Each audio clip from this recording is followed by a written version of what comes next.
سلام مخلصیم، چطورید بچه‌ها؟ میخوام سه تا ترفند آیفون بهتون بگم که خیلی مهمه و خیلی به کارتون میاد قطعا. من میخوام تعداد زیادی پیام اینجا سلکت کنم و حالا پاکشون کنم. اینجا ادیتو بزنم، سلکتو بزنم، ولی این کارو نمیکنم. دو تا انگشتم اینجوری نگه میدارم، میکشم پایین.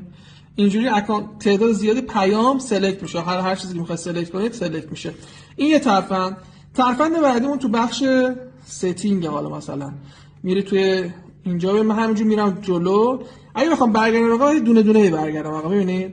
ولی من این کارو نمیکنم. بخوام برگردم آقا دستم بالا رو بک نگه میدارم. اینجا نشون میده که کجا میتونم برم. یک کله میبردم ستینگ. ترفند بعدی ما در مورد شیر اسکرین شات. وقتی یه اسکرین شات میگیرید با گوشیتون، برای اینکه بتونید اسکرین شات رو بفرستید احتمالاً این کارو میکنید. رو ضربه میزنید، رو این میزنید و شیرش میکنید میره. ولی این کارو نکنید.